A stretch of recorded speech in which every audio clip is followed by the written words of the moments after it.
Bismillahirrahmanirrahim. Assalamualaikum warahmatullahi wabarakatuh. Halo dulur, salam hangat dari kami TPPKK Desa Sembowo, Kecamatan Sudimoro, Kabupaten Pacitan, Jawa Timur, Indonesia. Dalam beberapa menit ke depan, kami akan menyampaikan mengenai pencegahan pernikahan dini. Tapi sebelum itu, apa sih pernikahan dini itu?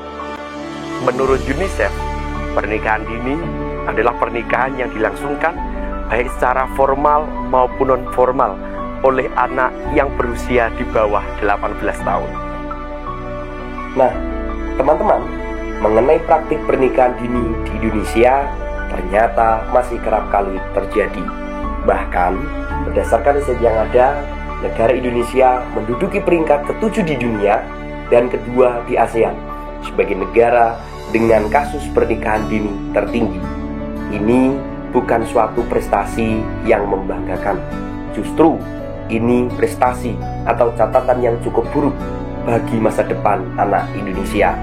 Di sisi lain, Kabupaten Pacitan yang mendapat predikat sebagai kota layak anak, di mana salah satu syaratnya adalah dengan minimnya pernikahan dini. Ternyata sudah ada 108 putusan dispensasi perkawinan yang telah diberikan oleh pengadilan. Teman-teman, berdasarkan pasal 7 ayat 1 UU nomor 16 tahun 2019 tentang perubahan atas Undang-Undang nomor 1 tahun 1974 yang mengatur tentang perkawinan, bahwa perkawinan hanya diizinkan jika usia pria minimal 19 tahun dan wanita minimal 16 tahun. Tapi, mengapa masih ada suatu pernikahan dini? Ya, karena adanya suatu dispensasi pernikahan. Teman-teman, mengenai dispensasi pernikahan dini yang pada dasarnya tidak diperbolehkan jika pria belum berusia 19 tahun dan wanita belum berusia 16 tahun, masih dimungkinkan adanya penyimpangan terhadap umur 19 tahun tersebut, yaitu dengan cara orang tua atau pihak dari pria maupun pihak dari wanita meminta keadilan untuk suatu dispensasi, yaitu dengan alasan yang sangat mendesak disertai bukti yang sangat cukup. Alasan yang sangat mendesak tersebut seperti perempuan sudah hamil duluan, kemudian pasangan sudah saling berhubungan seksual, pasangan saling mencintai, serta anggapan orang tua bahwa mereka sudah saling mencintai dan bisa melanggar norma agama dan norma sosial. Mengapa pernikahan dini masih kerap terjadi?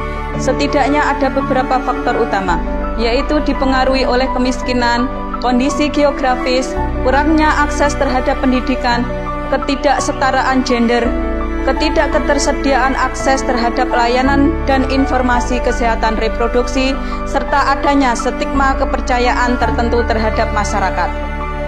Mengapa kami mengambil tema pencegahan pernikahan dini? Karena nantinya akan berpengaruh terhadap pencegahan stunting pada anak, menciptakan keluarga yang harmonis dan tangguh serta pendidikan anak masa depan. Langkah-langkah untuk mencegah pernikahan dini.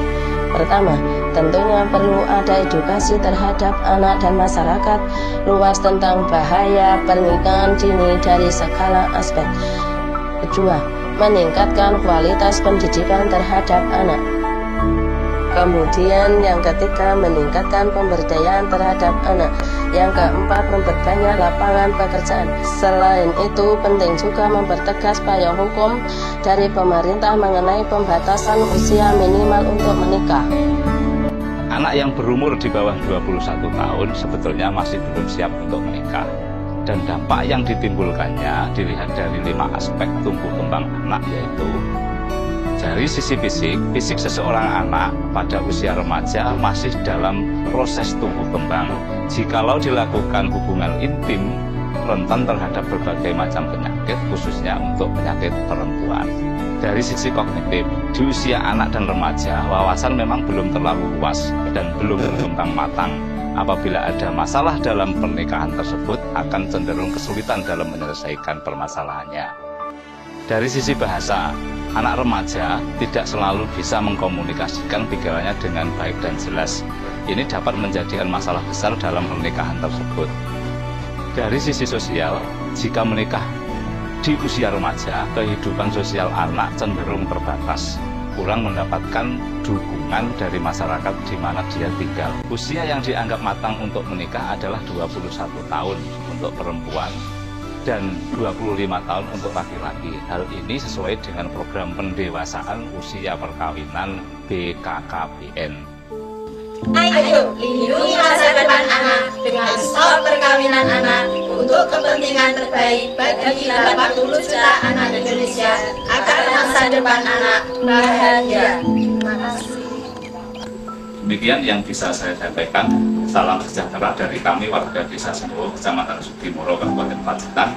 Assalamualaikum warahmatullahi wabarakatuh.